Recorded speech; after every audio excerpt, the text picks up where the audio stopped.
All of you who are here today for our show. I know we've got quite a bit of faculty members from the Visual and Performing Arts Department here somewhere, so I want to say thank you for attending. And we have our Dean, Dr. Kobian, who's here. Not Dean of Students. What's that? Just demoted him. Oh, okay. Well, thank you regardless for being here.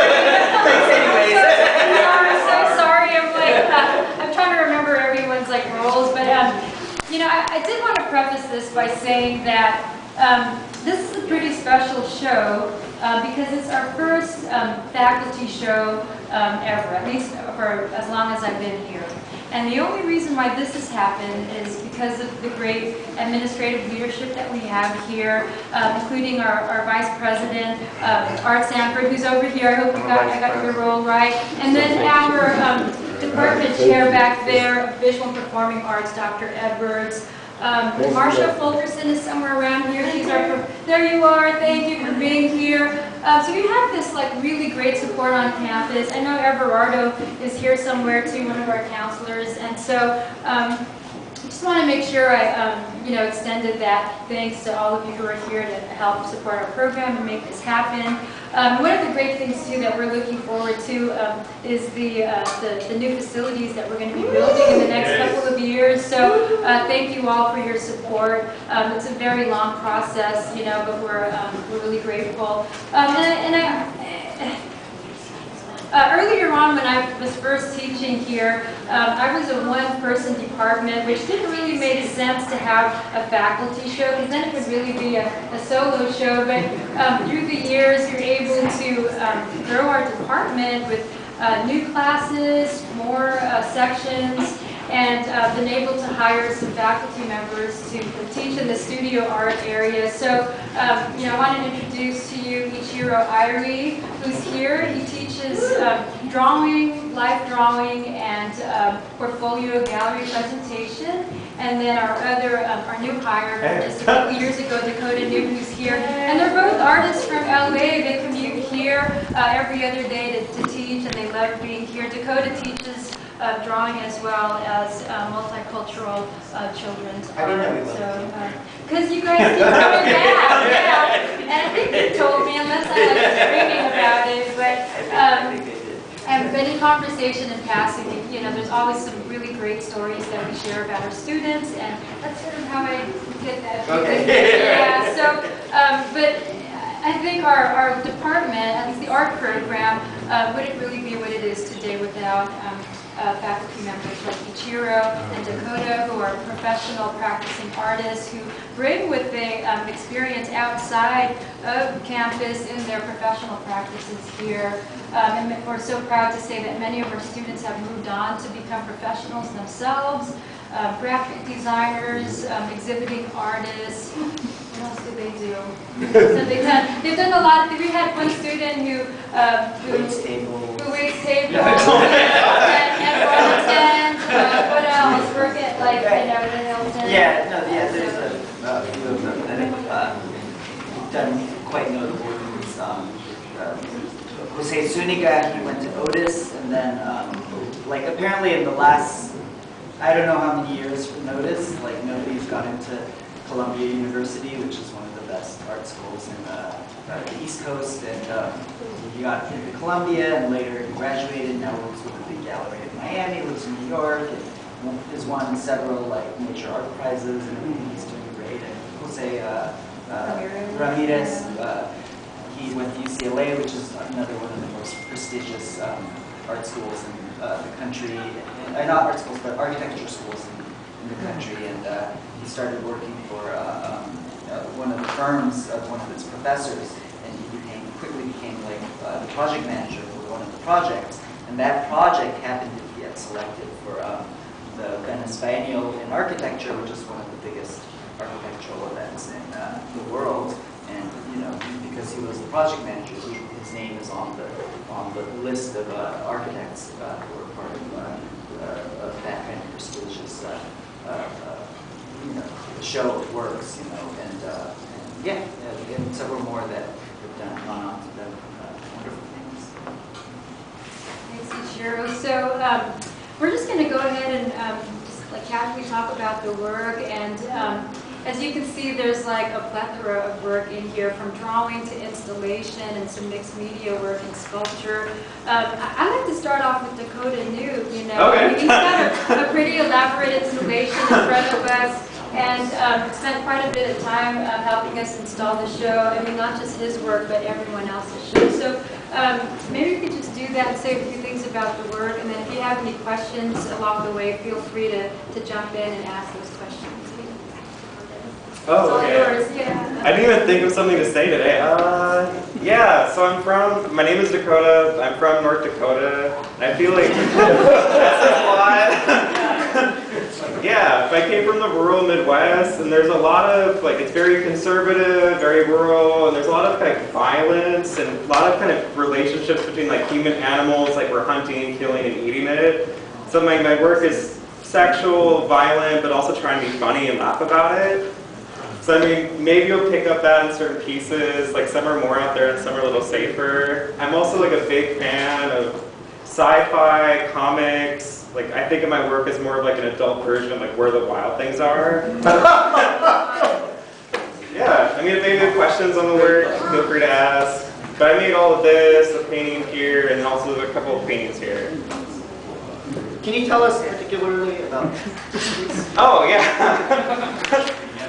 I wanted to realize like my work that was flat, more of a cutout, and something that's more of a sculpture. So I plastic wrapped my body. One day I was like naked trying to do this and cutting it open. So like I had a very intimate relationship with it. But I wanted to make it kind of fun too. So it's like it's a monster, but then also there's kind of like a violence to it too. Like the tail is being jammed literally right in its ass. If you notice. But yeah, I wanted like a monster come to life. Is it a self-portrait? Yeah. It has my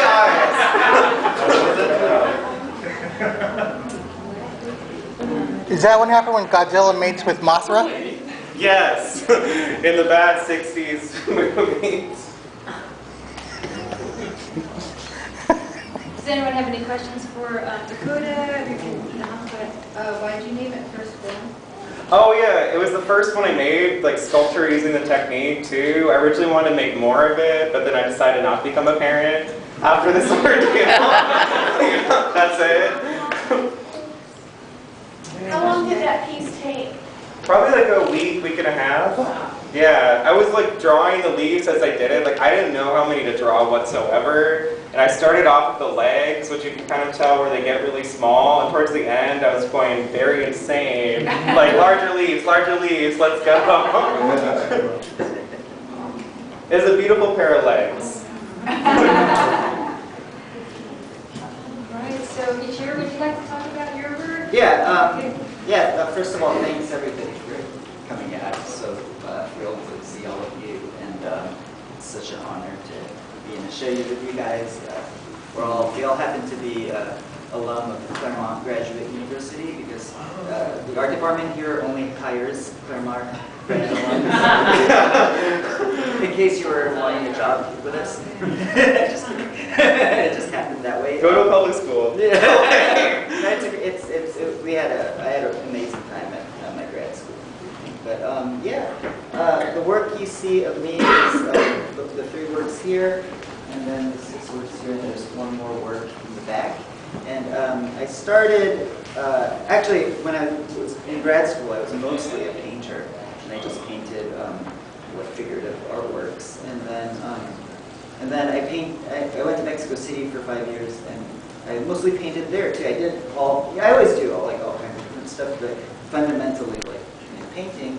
Then I came back and I was like kind of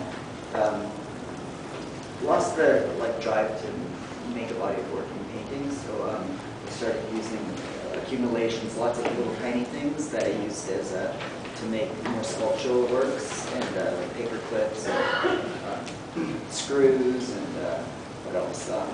Hair clips and things like that. And they worked as their own armature and color and everything. And it was, I would just go to Home Depot or Staples or places where there's a place in El Segundo where they recycle materials for education, and go there and try to find something that I could use for my practice, and then when I was going to Home Staples, I noticed that the stuff it's either called earthquake putty or museum putty or poster putty, and it's basically the same thing. But when it's called earthquake putty, you use it to put your vase down on a table so it doesn't knock over and everything. And when it's called poster putty, you use it to put posters up on the wall. And when it's called museum putty, you use it to put those labels up on the wall, right? So I noticed that they came in, they basically come in 3 colors. It's orange, blue, and white, right? And I was thinking, oh, cool, if I mix the orange and blue, I'll probably be able to make like grays and browns, right? And then if I mix the white, I can make light gray or light blue or light orange or whatever, right? So I started to make these figurative works that aren't the ones you see here, and it was kind of a different series. But the relationship between the material and the subject matter, I wasn't like 100%. I liked it, but I wasn't like 100% convinced by it, because I always like to have these kind of plays on words, or like there's some kind of relationship with the material itself and the actual thing that's being made. So I was thinking, oh, it's called poster putty, you know, so it'd be cool if I make posters out of poster putty, you know. So the first works I made were like appropriations of famous photographers. And I didn't make just appropriations of the photographic works. I made appropriations of the posters of those photographic works, like if it's like for an art opening or for the advertisement for a book or something like that. So it has all the, not just the photo, but like it says, oh, yeah, showing at so-and-so gallery or at so-and-so museum, and from what date to what date. And like sometimes the letters are like literally like the 16th of an inch thin, so it's like I have to make little tiny like pieces of this putty to like make those letters. So it's like a ridiculously labor-intensive process, because you have to like mix each color or value one by one, and it kind of takes forever. That process alone takes forever, but then the colors change a lot, right? So it's like when you're mixing it, there's like air pockets. So like the colors are like super light, right? And then when it starts drying after a few hours, then the colors like turn into this like really dark gray that you see sometimes. So you always have to be like calculating like what value or what color to use and how to match it, and like you mess up all the time, and there's some trial and error involved. And but it's like the difference between this, I wanted a process, like when I paint, I can kind of paint realistically, but I'm not like one of these like super hyper-realist painters, you know, but I do pretty good. But it's like, I feel like I got bored with it, you know, and I wanted a process where there was another layer of challenge to like the process itself. So it's like I couldn't make it as perfect as I could if I were just painting or drawing or something like that. So I like the fact that it's not that easy to use. It's a material that's like quite difficult to use. And then also I like the fact that I don't get a whole palette of colors. You know, all I get is orange, white, and blue for the most part to mix the rest of the colors. So all these limitations make making the work actually more interesting for me, and hopefully like the results too, because it turned the whole consistency of the, like, you're not going to get these deep blacks or these really bright whites or in my head of things that have like influenced me, especially during my youth and my 20s and everything. I feel like most people, if you ask them, like, what's your favorite movie of all time? It's usually something they saw or experienced in their teens or in their 20s, you know. And you probably are, a lot of you are too young to like realize that, but what you're experiencing now will probably like influence you for the rest of your life. I would guess. Is that true, Art? I know, I'm kind of scared now. Your favorite movie or band of all time? Around 15 to 30 or something like that, right? So, these are all, and I've done it about photography and music and movies, but these are all from movies, right?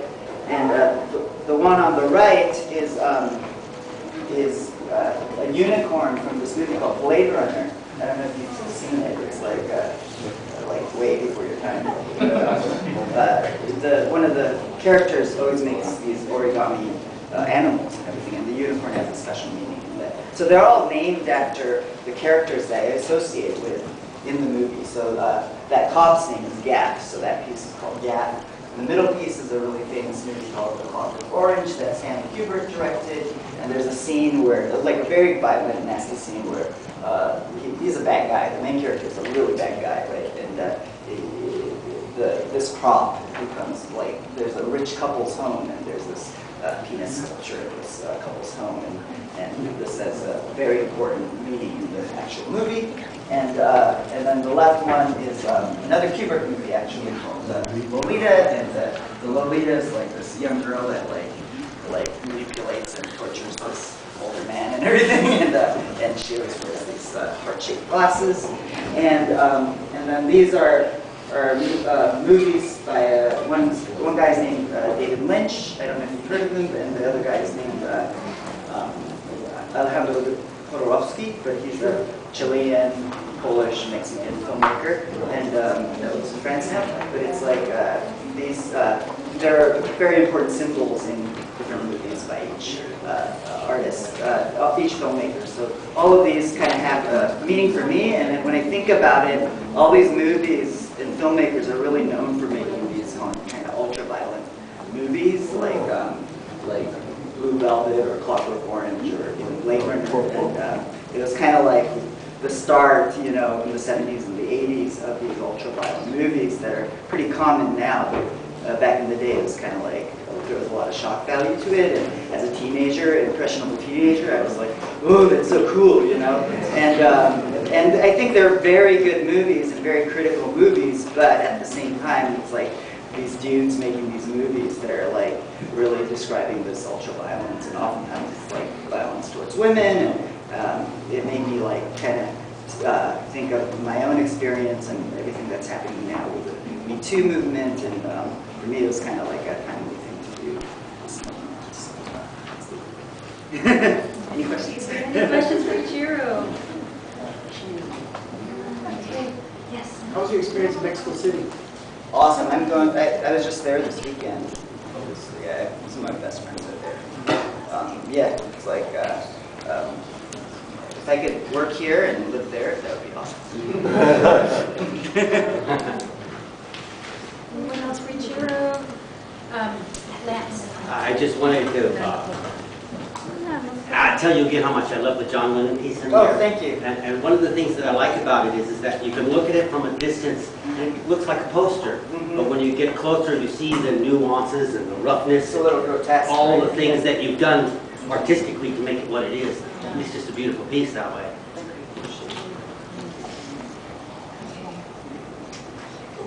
Well, I'll go ahead and just talk briefly about my work. I have a few pieces. There's a weaving installation right on that west wall, and a yarn painting, and I've got a set of 5 geometric drawings in a small space. But I think I want to go ahead and just talk about the weaving installation. I started that actually in graduate school many years ago, and through the years I've kind of built on this and revisited them. I stopped making them, and then I came back to making them again. But when I was in graduate school, it was like a really new world for me and a new place, and everyone was doing these big abstract paintings and these elaborate video installations, and I was really young trying to figure out what I was doing. And so what I did in my studio was I found these pieces of paper, and I started collaging them together, thinking I was going to turn them into bigger abstract paintings.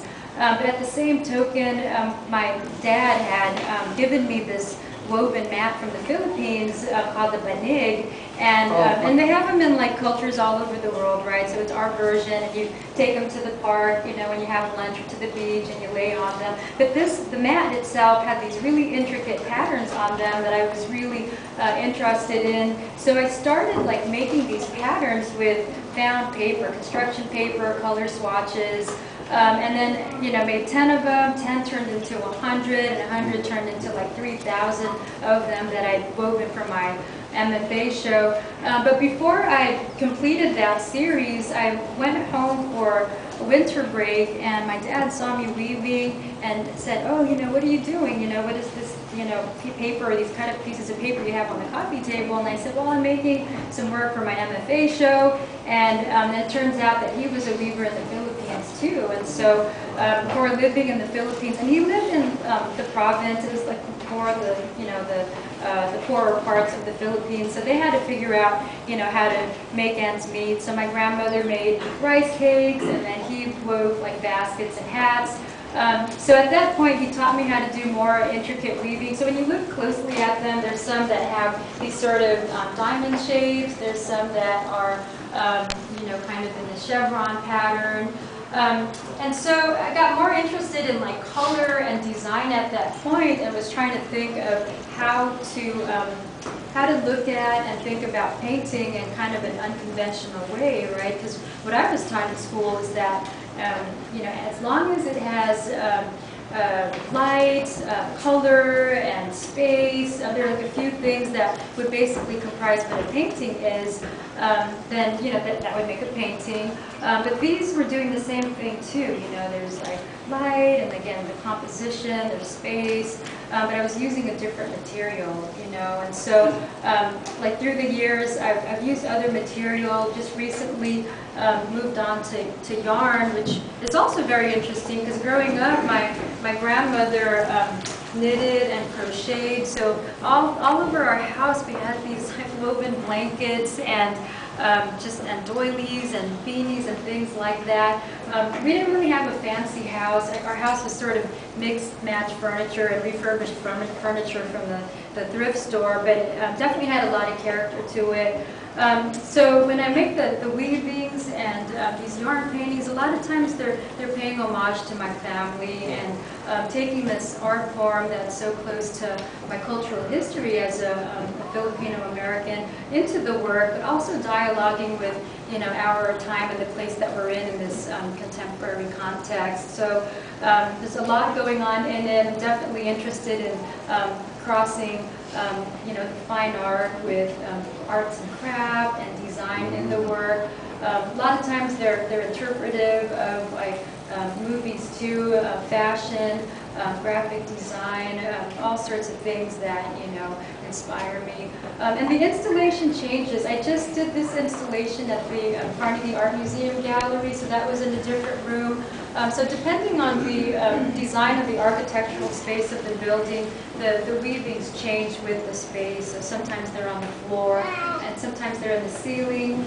And the other thing I want to share about that too is I think the work that I do, now that I'm talking about it, thinking about it more, is really about my connection with what's happening in my personal life, the people around me, and I think also about, interacting with the community, because I find that when I do these projects, my children and my husband, who are actually here in the corner, you guys, they're also involved in the art making process. I mean, my husband built all my structures, and my kids are in the studio sanding away at things and cutting things.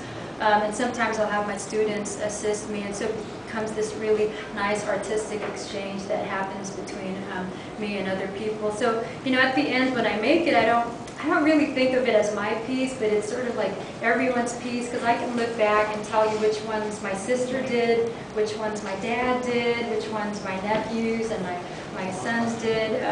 They all kind of mark a different time in my life the last 20 years. And this is just a fraction of what's, in that series of weaving. So I think that's pretty much it. I mean, the recent work I'm doing, these yarn paintings have a little bit more of a, I think it's kind of a political and a response to what's happening in the world right now. And we're fed with so much information in the news, and most of it makes us anxious and angry at times. And so I made this out of yarn, thinking about how yarn is such a universal material. So when you look at this weaving in Peru, in the Philippines, and in Mexico, this is a medium that we have in common all around the world. And so we can be anywhere and not be able to speak this person's language, this country's language, but still be able to connect through the medium and the art form of weaving. So I thought of that, but I also like the fact that yarn is really soft and comforting. and thinking about the stresses of what's happening in the world right now. I think of my children when they're afraid, they grasp onto their teddy bears for comfort and for security. So the yarn sort of has that kind of, significance, I guess, for me, for lack of better words, in the yard.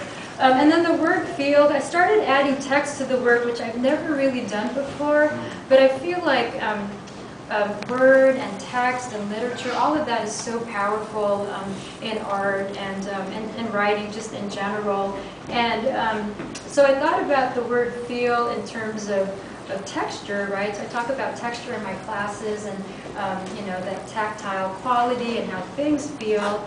But I also like how mushy that word is, because we also feel emotion, right? We feel for our friends and our loved ones.